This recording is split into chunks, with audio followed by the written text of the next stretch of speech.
Bueno, pues muchas gracias por acompañarnos en este ejercicio de todo el día para tratar de adelantarnos a lo que se nos viene a los colombianos y a todos los que tienen una relación con este país y lo quieren y confían y hacen votos para que esto que ha comenzado de una manera difícil termine de la mejor manera en un tiempo que va a ser largo para los colombianos, que va a tener muchos retos, muchas dificultades.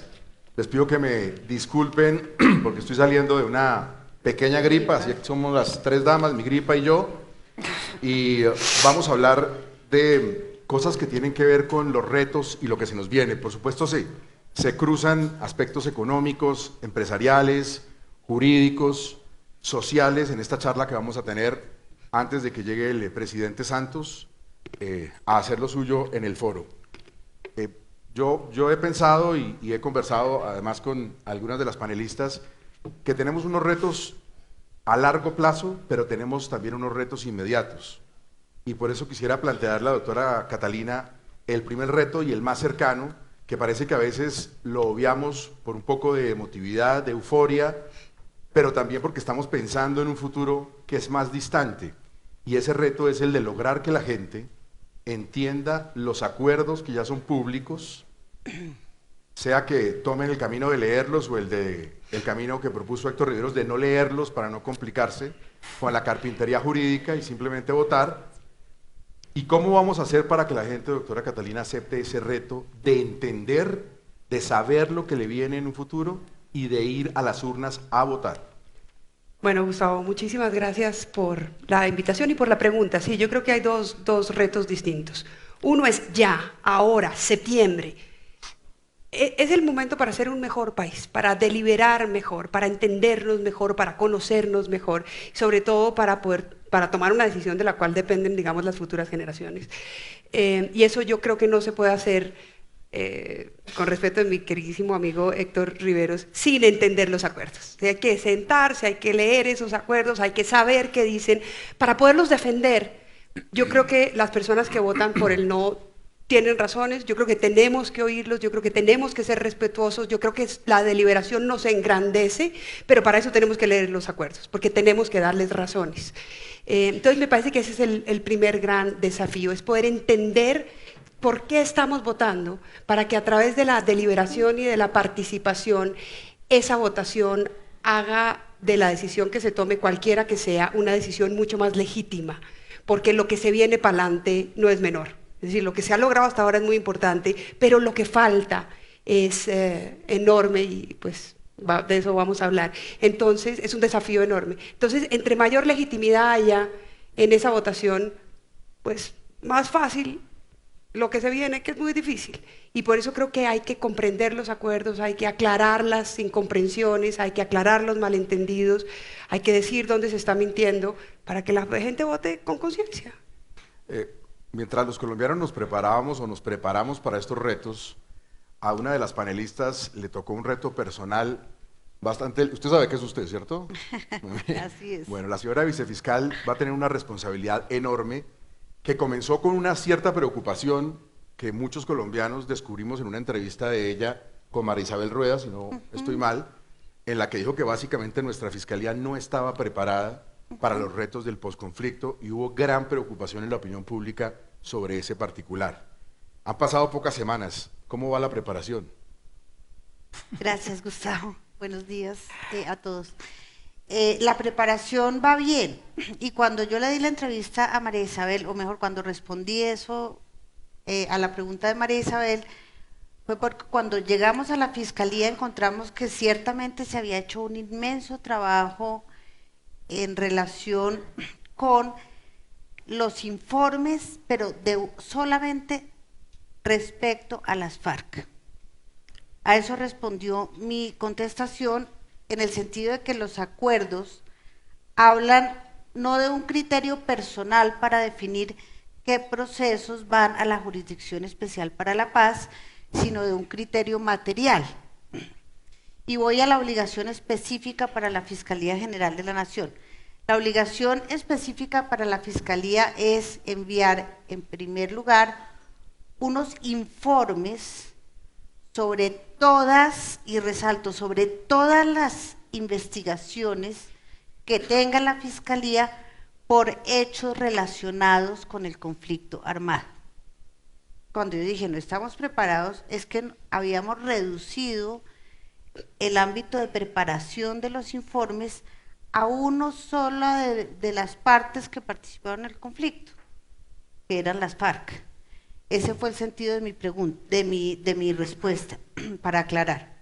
Ahora, en relación con esos informes, la Fiscalía, desde nuestra llegada, digamos, se ha dado a la tarea de hacer un alistamiento mucho más general, es decir, de empezar a preparar toda la información que tenemos sobre aquello a que nos obligan los acuerdos, que es sobre todas aquellas investigaciones que tengan que ver con el conflicto armado, que sean con ocasión del conflicto armado. Por supuesto, esto incluye todas aquellas investigaciones contra las FARC, todas aquellas investigaciones contra miembros de la fuerza pública, ¿empresarios? Todas aquellas investigaciones contra terceros que hayan participado de manera directa o indirecta en el conflicto.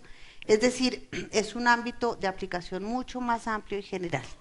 Y cuando me dices cómo va la preparación, quiero contarte que ya el fiscal general de la Nación el viernes firmó una resolución en la que dispuso la creación de unos grupos específicos de trabajo de fiscales especializados que tienen que ver con el tema, para que bajo la dirección de la vicefiscalía podamos empezar a elaborar esos informes. Doctora Rosario, usted es la presidenta del Consejo Privado de una palabra que es a veces de difícil pronunciación, pero es muy importante: competitividad. Y ayer conversaba con un amigo que sabe de esto y me dijo, mire, si se va a sentar con la doctora Rosario, dele unas cifras para tratar de concretar una inquietud que se tiene en el sector económico. Estamos un poquito rajados en los indicadores internacionales de competitividad, no son los mejores. En el del Foro Económico Mundial estamos de 61 entre 142. En el de Doing Business estamos de 54. En el IMD estamos de 51. Y la gran inquietud es si en las condiciones en que estamos, tenemos esos índices de competitividad que no son los mejores. ¿Qué va a pasar precisamente con ese renglón cuando comience el posconflicto de verdad y los empresarios tengan, porque es parte de su tarea, que financiarlo? Bueno, yo le diría a Gustavo que todas esas cifras que está diciendo son ciertas, ¿no es cierto? Y de hecho lo que hacemos en el Consejo Privado de Competitividad es tratar de mover esos indicadores, ¿no es cierto?, para que Colombia sea mucho más competitivo. Yo quisiera como retomar algunas frases de los dos paneles anteriores porque nos ponen en el contexto y son frases que se van diciendo pero que le pueden ayudar a uno a entender cuál es el problema real. Decía Alejandro Eder que Colombia es un país de ingreso medio alto. Hablaba el doctor de la Calle que este es un país supremamente desigual. De hecho, la semana pasada estuvo en Bogotá Angus Deaton, el Premio Nobel de Economía, y se hizo un panel específicamente sobre todo un evento sobre la desigualdad. Y una de las grandes, notas de ese evento es que en Colombia el 1% de la población concentra más del 21% de la riqueza. Eso es superior incluso a lo que está sucediendo en Estados Unidos. También se hablaba de que hay una serie de reformas pendientes, ¿no es cierto?, de políticas públicas.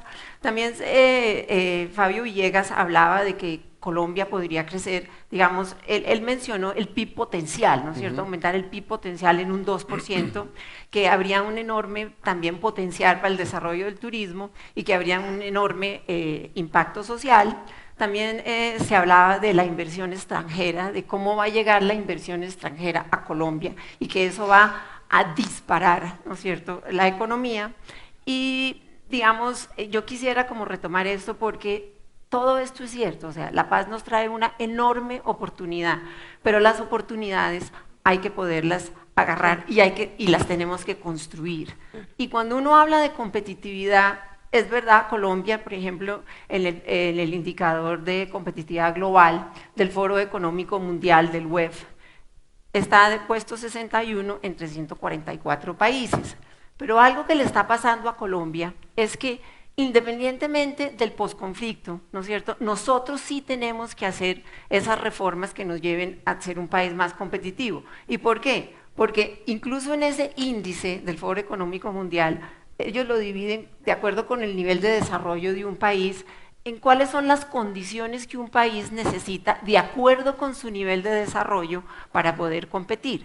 Y como dije antes, Colombia sí es un país de ingreso medio, pero a pesar de ser un país de ingreso medio, en términos de competitividad, no ha sido capaz de avanzar en lo que requiere una economía como condiciones básicas para poder competir, lo básico, lo más elemental, lo que lo mete a un mercado, digamos, lo que lo mete a un mercado, lo que le hace que venga la inversión. ¿Y cuáles son esas condiciones básicas? Son infraestructura, e infraestructura no estoy hablando únicamente de carreteras, sino infraestructura es conectividad. Aquí se hablaba de que la productividad viene cuando uno digitaliza, bueno, pero ahí requiere infraestructura para poder digitalizar, ¿no es cierto? Educación, salud, acceso, ¿no es cierto? Acceso a calidad, o sea, cobertura, acceso a calidad en educación y en salud.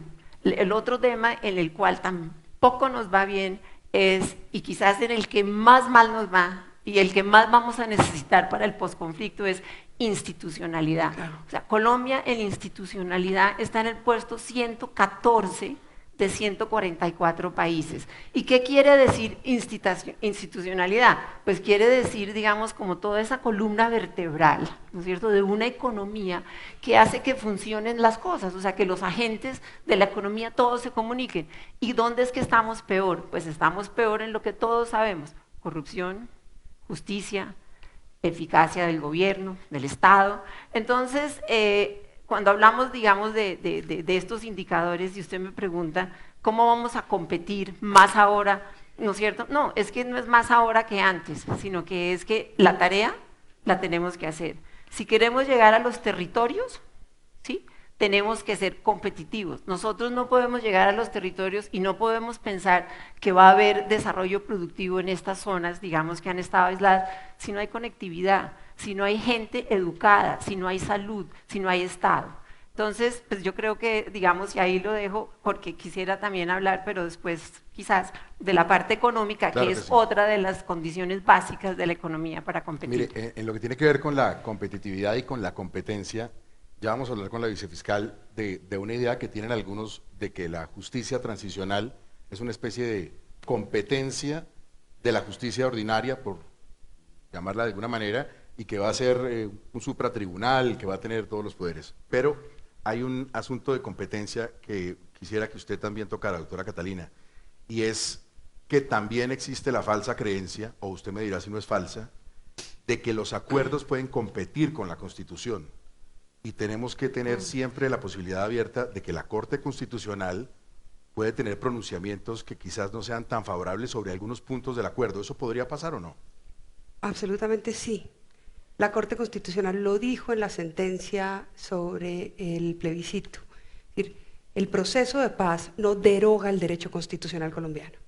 El proceso de paz no sustituye al Estado constitucional. El proceso de paz, lo que pasa con el plebiscito es que los colombianos vamos a votar sí o no, y si votamos sí, que es lo que yo creo que deberíamos votar, el presidente recibe la instrucción de iniciar un proceso de reformas institucionales. Y el primer proceso de reforma institucional es la incorporación de ese acuerdo final a lo que se llama el bloque de constitucionalidad en sentido estricto. ¿Eso qué quiere decir en castellano? Que se incorpora a la Constitución solamente para un efecto, transitorio y acotado materialmente.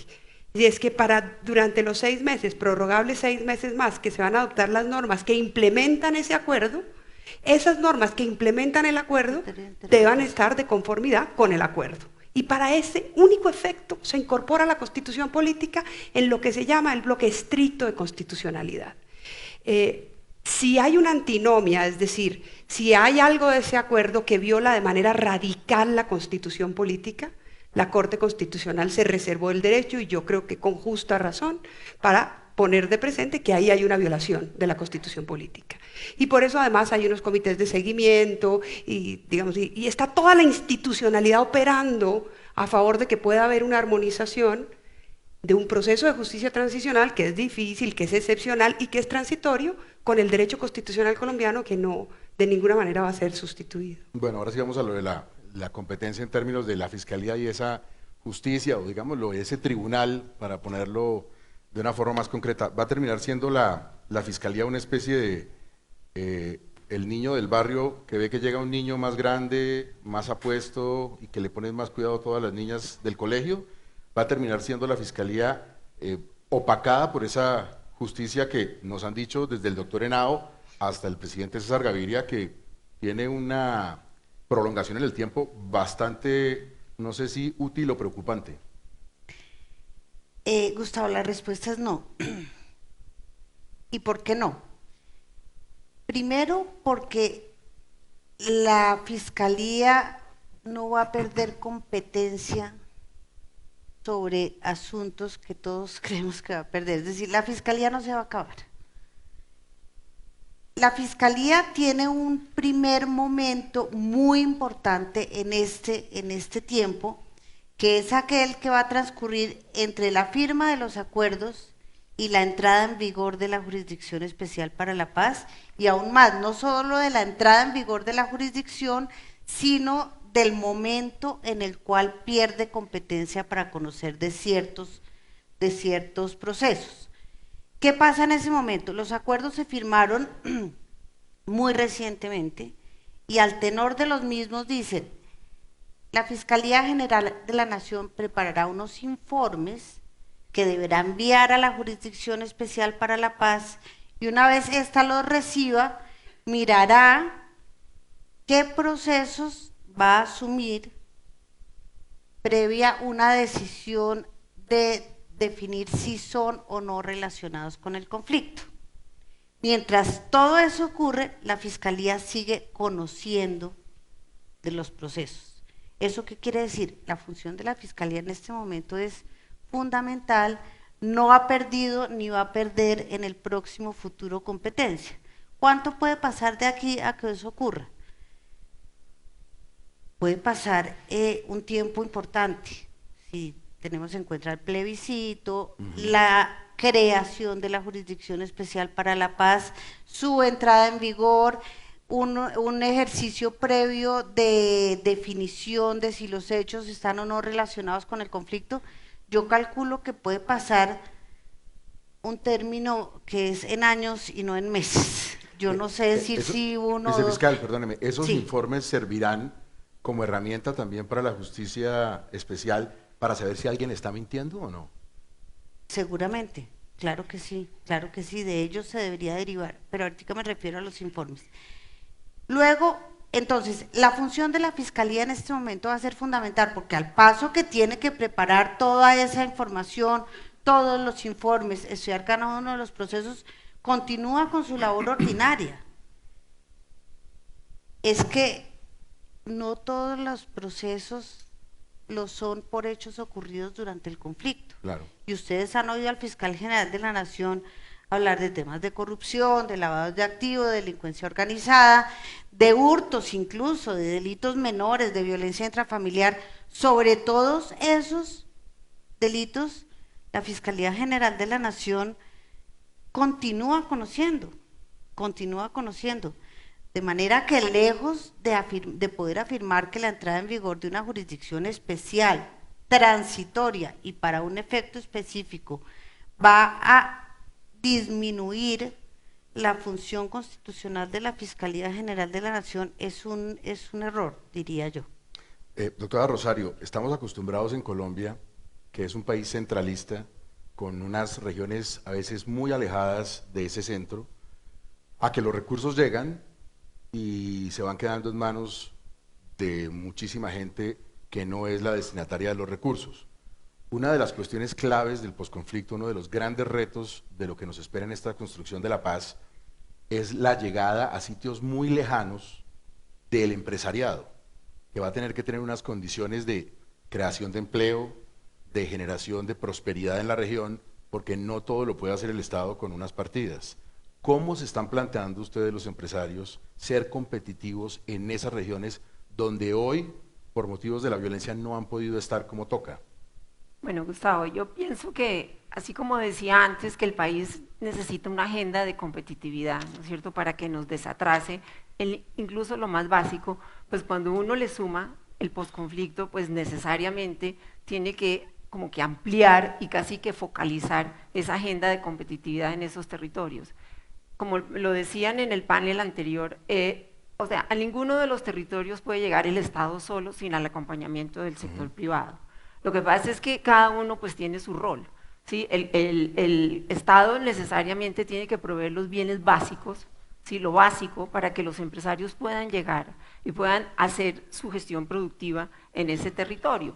Y cuando uno dice cuáles son esos bienes públicos o esos bienes básicos que se requieren como empresarios, o sea, usted necesita seguridad, usted necesita una institucionalidad, usted necesita justicia, usted necesita, digamos que haya como las condiciones adecuadas en términos de capital humano, o sea, que la gente esté capacitada, que la gente tenga acceso a salud, que la gente, digamos, pueda hasta cierto punto, digamos, ser productiva para que el empresario que llegue a este territorio, pues pueda tener una gestión que igualmente sea productiva y competitiva. O sea que es, digamos, casi que la agenda de competitividad que tenemos de país, uno la tiene que entender muy bien, ver cuál es la función del sector privado, cuál es la función del sector público, cómo es esta alianza público-privado y cómo, digamos, se llegan conjuntamente para poder verdaderamente hacer esa gestión. Permítame que le repregunte por un tema específico que se ha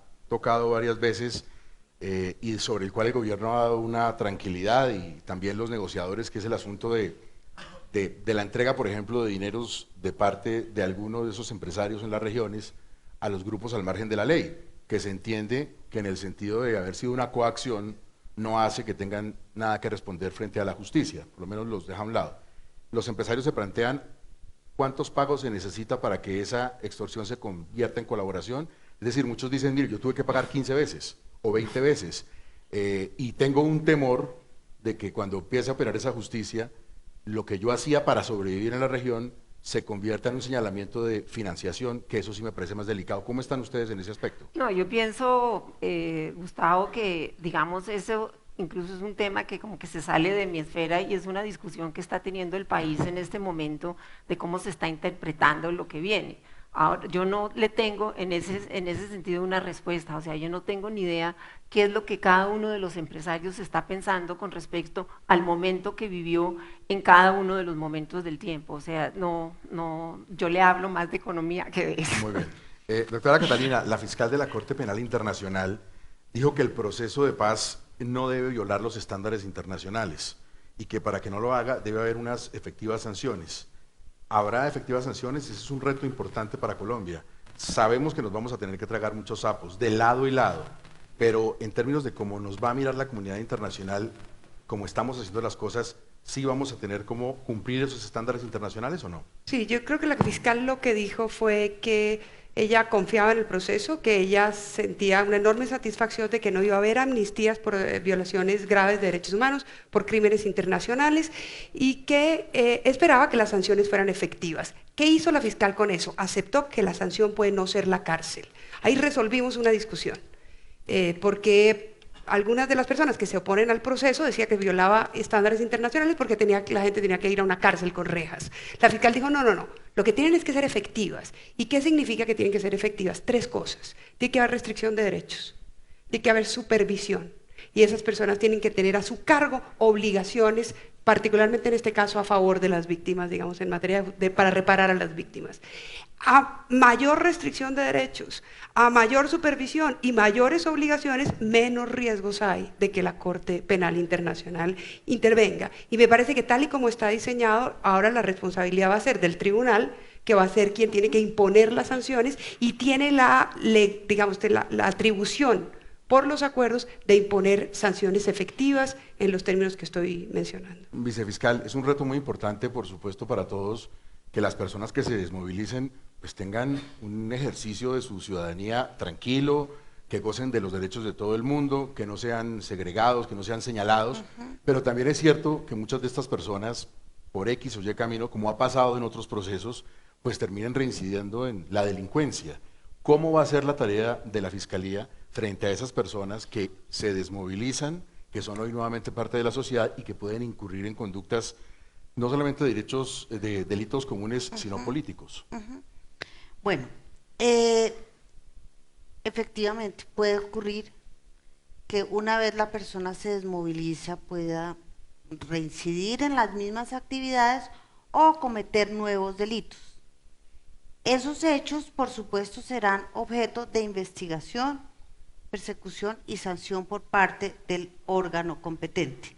¿Y quién es el órgano competente? Lo será la justicia ordinaria, porque ya no son hechos ocurridos con ocasión del conflicto. Son hechos, digamos, nuevos que se derivarán de otras motivaciones, pero en la medida en que el conflicto termina con esas personas, podemos decir que ya no estarían bajo la competencia de la Jurisdicción Especial para la Paz, sino entrarían en el ámbito de la jurisdicción ordinaria. ¿Qué tan preparados están, doctora Rosario, ustedes los empresarios para darle empleo a estas personas? En términos reales, pues yo sé que mucha gente ya ha comenzado desde hace mucho tiempo a hacerlo y le ha brindado, porque tenemos una gran experiencia en materia de desmovilización en Colombia. Estamos viviendo digamos que es un gran golpe porque es la llegada de toda la gente de las FARC a la vida civil, pero durante las últimas décadas los empresarios han sido generosos en recibir a muchos de los desmovilizados. ¿Cómo es la preparación de ustedes para brindarles empleo en lo que se nos viene? Yo pienso, Gustavo, que digamos, como también se mencionó en el panel anterior, digamos, estamos hablando de muy pocas personas, y yo pienso que si bien, digamos, abrirle la puerta a los desmovilizados es una función, digamos, de los empresarios, yo creo que los empresarios en el posconflicto tienen muchas más responsabilidades que simplemente, digamos, contratar unas personas. O sea, nosotros todos, o sea, esta paz es una paz de todos y entre todos la tenemos que construir. Y yo creo que quizás lo más importante es entender que es que la paz no es del gobierno o es del uno o es del otro, sino que la paz es de todos, ¿no es cierto? Y que entre todos lo tenemos que construir, si es que verdaderamente vamos a poder aprovechar ese potencial, ¿no es cierto? Y sí vamos a poder crecer esos puntos adicionales. Y quizás yo creo que para poder mencionarle cómo es esa responsabilidad también de los empresarios, tendríamos que empezar a hablar de las reformas que el país necesita, ¿sí? Para que verdaderamente este proceso sea exitoso, ¿no es cierto? Porque tenemos que construir, o sea, tenemos que construir la economía que va a respaldar ese proceso. Y quizás la primera de la cual podríamos hablar es la famosa reforma tributaria, ¿no es cierto?, de la cual venimos hablando hace tantísimo tiempo. Usted fue de la comisión asesora del presidente, ¿o no? Así en materia es, tributaria. desde el presidente no, de la comisión asesora. Asesora. No, entonces, de la comisión de expertos. Bueno. Entonces, quizás lo más importante, digamos, como sociedad que tenemos que entender es que nosotros necesitamos crecer y para crecer necesitamos generar las condiciones adecuadas para que verdaderamente se dé ese crecimiento.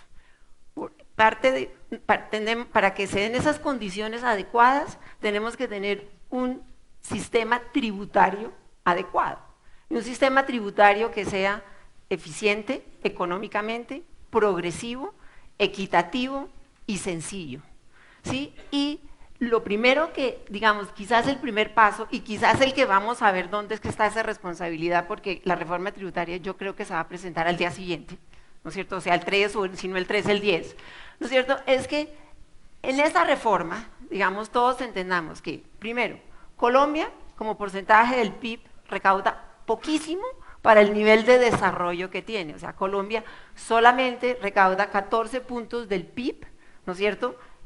Y hay otros países de la región que recaudan 35% del PIB. O sea que nuestro recaudo es muy bajo.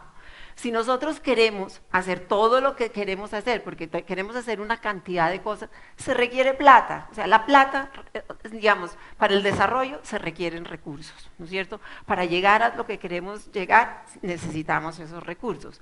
Pero entonces, digamos, en esa discusión de la reforma, en la que estamos buscando que cumpla con esos principios, claramente hay unas personas o entidades o instituciones, para no personalizar, que hoy en día no están pagando nada y que tendrían que empezar a pagar y volverse parte del sistema.